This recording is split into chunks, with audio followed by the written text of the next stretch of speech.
Alors, je suis de retour. Je suis de retour, comme d'habitude, sur ma chaîne YouTube, Foot Ndedi. Aujourd'hui encore, je vais me prêter au petit jeu. Abonnez-vous, likez, partagez et commentez. J'adore vos commentaires. Parce que ce que vous ne savez pas, c'est que vos commentaires là, ça m'inspire, ça m'informe et ça me permet d'être toujours là. D'être avant-gardiste sur ce qui doit se faire. Je le dis ainsi. Alors, aujourd'hui encore, je m'assois sur le Bénin et je croise les pieds.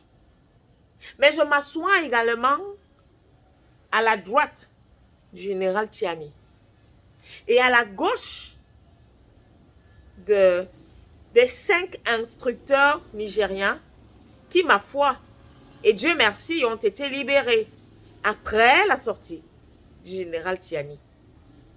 Après les supra-informateurs, les supra-journalistes viendront dire que je raconte des inepties. Vous allez me dire ici, quand le général Tiani parle, c'est moi que vous voyez quand il fait sa sortie. Ou alors vous me direz que lorsque le Premier ministre Ali Lamin Zen fait ses sorties, c'est le visage de Ndedi que vous voyez. En quoi est-ce que prendre ce qui a été dit de façon diplomatique et venir le repartager sur ma chaîne YouTube fait de moi une menteuse, fait de moi une illettrée? C'est une parenthèse. Mais je dis encore ce jour-ci, je reviens m'asseoir sur le Bénin parce que le Bénin n'appartient pas qu'aux Béninois. Le Bénin est un pays du continent africain. Et je le dis, je me revendique africaine, panafricaniste. Malheureusement, ça ne plaît pas à tout le monde.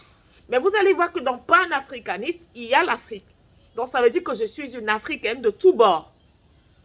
Et je me dois de restituer la vérité, de restituer les faits, parce que je suis une journaliste aguerrie et professionnelle. Je ne verse pas dans la démagogie et ma conscience, tenez-vous tranquille, on ne l'achète pas. Après donc ce petit message, je dis encore, je m'assois sur ce qui ne va pas entre le Bénin et le Niger. Là, je m'adresse d'abord aux deux. Cher papa, général Tiani, son excellence Patrice Talon, est-ce que vous trouvez que ce que vous faites là, c'est normal?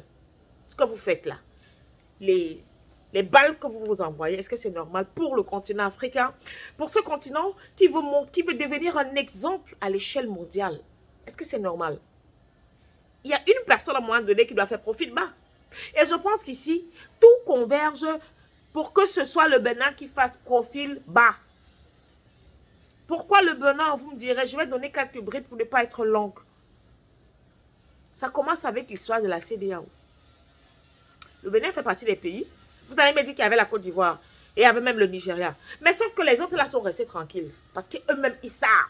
La Côte d'Ivoire, par exemple, a tenté, ils testent tout le temps.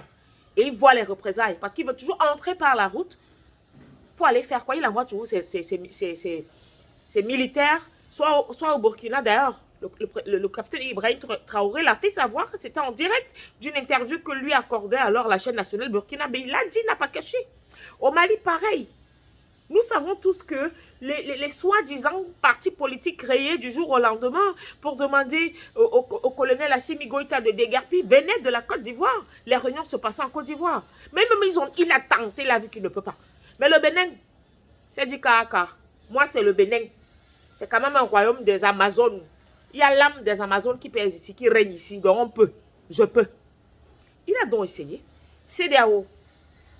Après, c'est l'histoire de fermeture de frontières issue de la CEDEAO. Les frontières ont été levées quand la CEDEAO a vu que c'était fort. Elle a décidé de faire profil bas. Pardon, ouvrir les frontières là. Mais notre tonton Talon dit que non. Certainement parce que il doit attendre les instructions qui viendraient de son vrai patron. Sauf que il a mis 2 nations, je dirais même toute l'Afrique, dans un, comment je vais dire, dans un capharnaüm sans pareil. Des missifs, des communiqués où ils se balancent, mais ce n'est pas possible. Alors, pour ne pas être longue, comme je disais, parce que si je dois m'asseoir, pour commencer, Depuis la jeunesse, on fera au moins 2 heures là. Et je n'ai pas envie, je n'ai pas le temps pour ça. Pour les longs courriers, je vous donne rendez-vous sur Pan-African Media. Tous les jeudis dans Presse Géopolitique. Un samedi sur 2 dans le cadre de l'échiquier mondial. Et à chaque fois qu'il faudra que nous parlions d'un cas précis, vous serez tenus informés. Une petite pub quand même, n'est-ce pas? Alors, je reviens.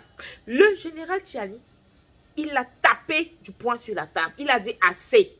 Depuis tu parles là, je ne parle pas. J'envoie même Mahaman, autant pour moi, Ali Lamine Zayn. Je l'envoie. Tu ne comprends pas. We are talking to you, you don't understand.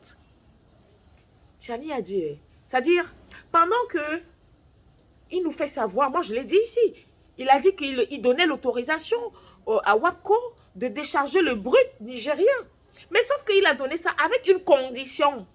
Le gars conditionne encore pourquoi. Maintenant, tu donnes l'autorisation. Je pense que ça prend effet immédiat. Il y a 5 instructeurs nigériens, au rang desquels, justement, la responsable de WAPCO, qui se sont rendus au niveau du port Sémé Mpokti. Voilà, je pense que là, j'ai bien prononcé. Et ils ont été enlevés, c'est un hold-up. Ils ont été enlevés par les services de sécurité secrets du Bénin. Ils ont fait quoi? Ils venaient juste faire accomplir leur tâche. Ils sont enlevés. Et pendant des heures, le Niger ne savait pas où étaient ces éléments. Ça en est suivi donc une sortie de communiqué, etc., etc. Et l'ultimatum du général Tchiani qui a dit si à 17 h, là nous sommes le 6 juin, si à 17 h, les gens là, je ne les vois pas. D'abord, ce qui va suivre va s'en suivre.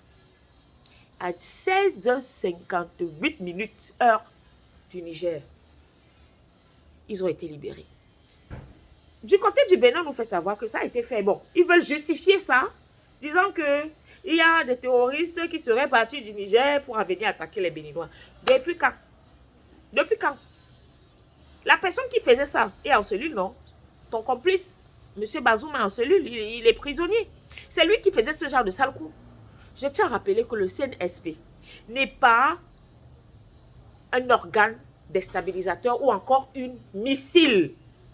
Non. Le CNSP est encore loin d'être un ami des bases militaires françaises. La preuve, la base militaire a été fermée au Niger. L'ambassadeur chassé comme du n'importe quoi. Donc, comme je le disais, je ne veux pas être longue. Quand vous avez donc ce genre de sortie et qu'il y a des personnes qui jusque-là acceptent de jouer l'aveugle et le sourd, pourtant vous avez tout entre les mains.